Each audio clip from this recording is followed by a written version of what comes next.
Salut la compagnie, c'est Jules Melon et aujourd'hui dans Impro Ciné Critique, je vais vous parler d'un film de science-fiction post-apocalyptique avec un virus et un potentiel vaccin.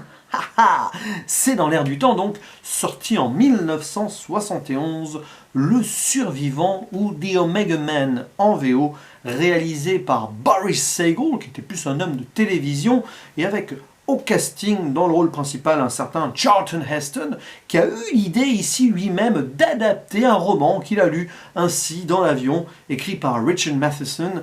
Je suis une légende. Oui, oui, oui, vous en avez déjà entendu parler, puisqu'il y a eu une autre version avec Will Smith, il y a quelques années, qui est sortie donc au cinéma. Mais, ce survivant n'est pas la première version cinématographique de ce roman, puisque quelques années auparavant, il y en a eu une autre avec Vincent Price à l'affiche, que j'ai vue. D'ailleurs, j'ai lu le roman aussi, et j'ai vu la version de Will Smith, donc c'est une découverte tardive, mais qui me permet de compléter toutes les versions à l'écran d'un roman que j'ai découvert il n'y a pas si longtemps que ça, et si ce n'est la présence de Vincent Price et le fait que ça ait inspiré un petit peu George Romero, disons que cette première version cinématographique paye pas de mine, mais n'est pas spécialement extraordinaire.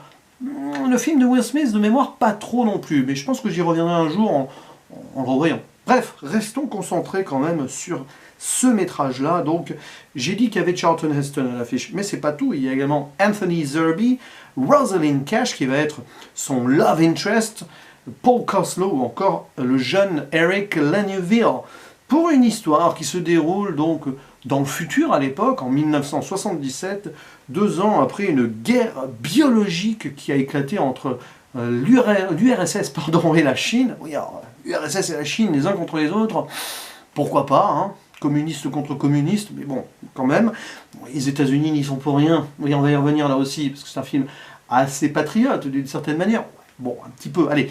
Et donc, il y a un seul survivant qui paraît être normal, le colonel Robert Neville, joué donc par Charlton Heston, qui va se défendre contre, pas vraiment des zombies, mais une sorte de groupe, de secte de survivants qui ont connu quelques soucis biologiques, on va dire, suite à cette fin du monde, une secte qui s'appelle la famille.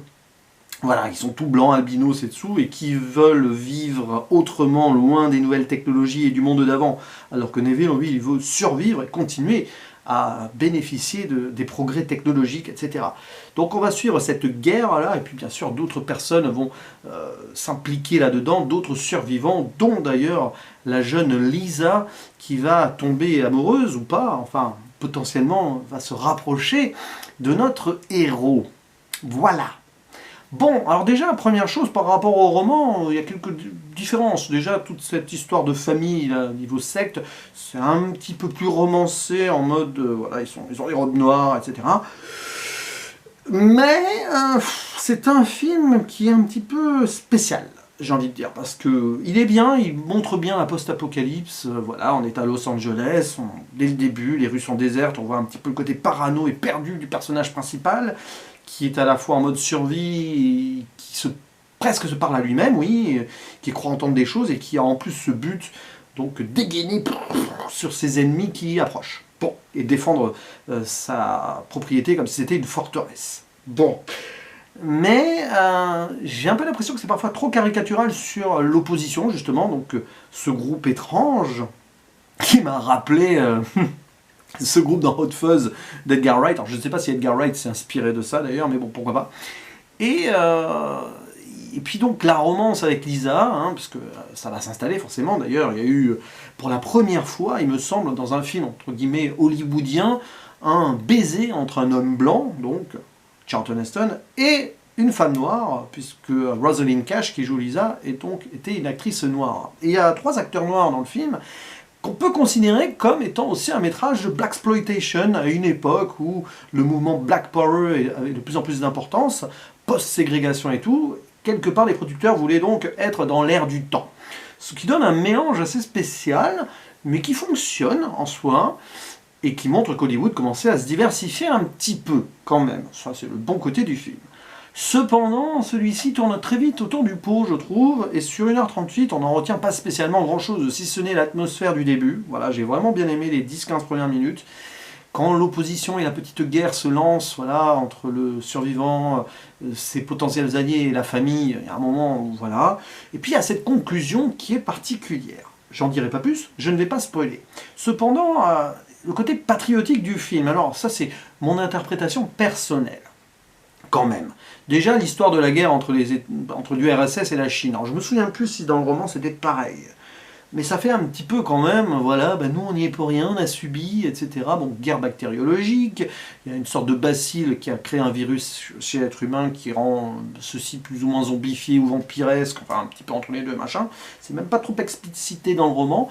Et il n'y a guère que Neville, donc, qui a réussi à être épargné parce qu'il a réussi plus ou moins à se rendre, enfin, à avoir une certaine immunité. J'explique pas comment et tout, c'est expliqué en flashback. Oui, d'ailleurs, il est très bavard là-dessus, le film. Peut-être trop, d'ailleurs, sur ces flashbacks. Alors que la première adaptation, au moins, restait assez vague, je trouve, là-dessus. Peut-être trop. Il manque d'équilibre entre les deux. Mais bon, c'est pas grave. En soi, le roman aussi avait ses petits défauts là-dessus. Mais c'est une ambiance. Mais le côté patriotique, donc, outre que, en gros, les États-Unis ont été victimes des Russes et des Chinois, qui étaient les gros ennemis de l'époque, on était en pleine guerre froide quand même, il y a aussi Charlton Heston et ses armes à feu. Et ça canarde, et il est content d'avoir ses armes à feu et tout. On dirait une pub pour la NRA avant l'heure, sachant que Charlton Heston est devenu le président de ce groupuscule, des armes à feu aux États-Unis. Ça fait un petit peu proleptique. Je pense qu'il aimait déjà bien ça à l'époque, il n'y avait pas de raison qu'il ait changé d'avis entre-temps. Et ça rend l'ensemble un peu trop direct, frontal à certains moments. Et rajouter à cela une lecture très religieuse du final, puisque bon, le titre du film c'est ça, The Omega Man, c'est le dernier homme sur Terre, et presque considéré comme une sorte de potentiel messie qui sauverait l'autre personne. Il y a une valeur christique autour du personnage de Charlton Heston qu'il n'y avait pas vraiment autour du héros du bouquin et même de la première adaptation. Et pas de mémoire non plus dans la version avec Will Smith.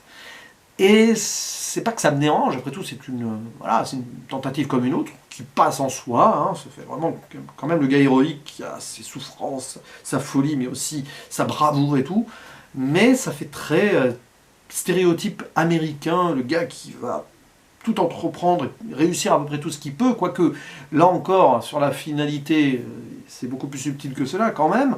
Mais voilà, il y a des moments, quelques choix donc, qui ont été faits, on sent quand même qu'il y a une petite propagande derrière, mais bon, c'est l'époque aussi. C'est le début des années 70, et il fallait bien faire comme cela. En soi, sinon c'est un bon film, attention, je ne suis pas en train de le casser, loin de là. Je vais mettre un 6 sur 10 dessus, et au final, je l'apprécie autant que la première version, et peut-être autant que la troisième. Après, voilà, c'est le genre de film où tu espères avoir un univers plus riche, mais en même temps, tu es concentré dans un certain endroit, et puis à un moment, tu as plein de personnages qui apparaissent, et c'est très direct. Par exemple, les méchants dans ce film sont pas très mystiques, sont trop bavards là aussi, il y a trop de choses, voilà, c'est un peu le paradoxe, c'est que tu aimerais à la fois que ce soit plus vague, mystérieux, mais aussi plus enrichi, et là, c'est un peu entre les deux. Mais j'ai quand même passé un bon moment, et je suis content d'être complet du coup sur cet univers Je suis une légende entre le bouquin et les 3 films, voilà. Mais je parlerai un jour de celui avec Will Smith, clairement, parce que je pense qu'il y a des choses à dire et à redire dessus avec une relecture, parce qu'après tout, le voir qu'une fois ne suffit peut-être pas. Peut-être c'est le cas aussi de celui-ci. Bref, n'hésitez pas à dire en commentaire si vous avez vu ce film avec Charlton Heston, ou si vous avez lu le roman, ou vu les autres adaptations, peu importe. Je vous dis à la prochaine. Ciao!